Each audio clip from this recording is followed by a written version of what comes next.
So it's like, I totally agree.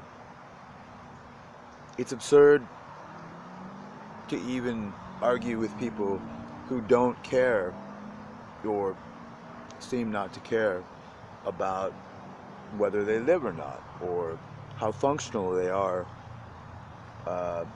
in old age. And those are, to me, are very critical questions, because I do want to, I do want to live a long time, and B, I want to be, hopefully, be functional and healthy that whole time. So, I mean,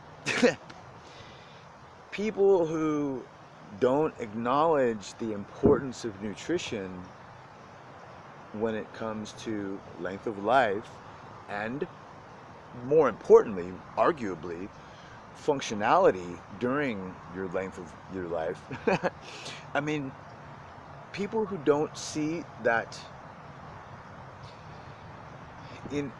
inescapable link between what you eat and the quality of your life, and you are what you eat, is so much more than just this throwaway statement.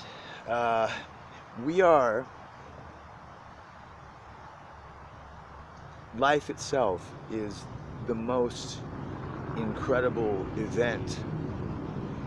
I mean, stars and galaxies are pretty incredible too, but the DNA molecule is an amazing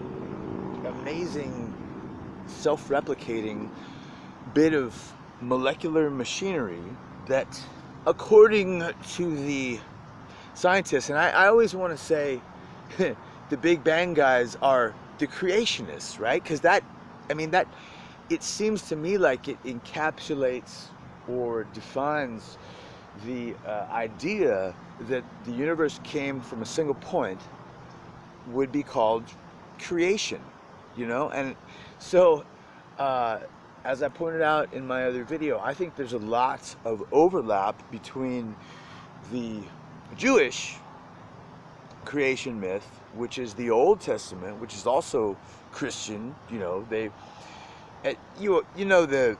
ridiculous history of blah blah blah. Point being, let there be light sounds a lot like there was a Big Bang. Boom, and boom, and boom, right? So, but there was only one big boom, and the fact or supposed conjecture that everything in the universe was compressed into a single and imaginably small point, doesn't that seem a little far-fetched? And if it is indeed the case, wouldn't it have taken some kind of authority to make it happen? Some sort of, someone that wanted to see something unfold before his eyes, perhaps. I mean, all I'm saying is that you cannot discount the possibility of there being a creator. And the conjecture that this is all a dream, well, that's all fine and good, but part of the dream that we're experiencing is that reality seems to indicate that if you eat a diet high in vegetables, in fact, if you eat a plant-based diet, you'll live a longer time. I think that is a no-brainer. It is an absolute no-brainer, because I want to be alive. I dig this thing we call life. And so, I'm going to go 100, as I call it. I'm going to try to eat 100% good quality, if not superfood, every day of my life until I die, yo. And so why wouldn't I do anything else? I mean, the fact that Whole Foods is now selling French fries, okay, they've made a deal, an unholy alliance, as I call it, with this little outfit by one of these restaurateurs. It's called Local. All right, and so he's gonna use 30% soy products, which used to be called filler, right?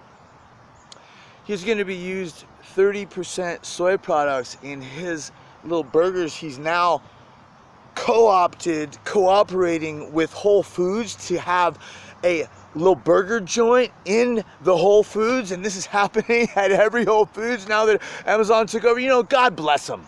God bless them, you know, because of course they're selling French fries with those, you know, 30% vegan. Oh my God, come on, yo. Anyway, God bless them, because people are going to eat what they're going to eat anyway. Might as well let them buy it at Whole Foods and feed it into Jeff Bezos' fucking machine. Why not? You know, if they can up their sale of organic cabbage, maybe it's a decent trade-off for society. All I'm saying is, to see burgers being sold out the back of fucking Whole Foods, it was a little disappointing. But anyway, all I'm saying is also this. If you can't decide whether you want to live or not, then just go ahead eating according to your whims and whatever American society says is what's normal to eat, such as white bread, processed meat, fruit juice and soda, etc., etc., etc. Or you could decide, hey, you know what? I really like this experience we're having. Let's continue it as long as possible. And now how are we going to go about that? Okay, my best experts tell me that the way to go about doing that thing, keeping this curtain up as long as we can, is to eat a maximum amount of leafy greens, colorful fruits and vegetables, a minimum amount of meat, especially processed meat, and other animal products, okay? How fucking hard is that? Doy. I love you, vegan gains. Shout outs all the way home. Plus, you're, you know, more than inspiring to me. You're a 20-something kid from Canada, where my dad actually is from, but you got it together, and you're doing, I mean, the fact that you repeat the same studies and the same correlations and the same findings in every video, I realized is, you know, for a reason. And it's to teach us those studies that show pretty much irrefutably that veganism is a life-extending method of living your life. It is a lifestyle that is virtually guaranteed to make you live longer than if you didn't live that lifestyle. So, boom. Thank you very much, vegan gains. And, you know, let's all live a long time and get this gray, yo. 49 this year. Not for another month or so, yo. Boom.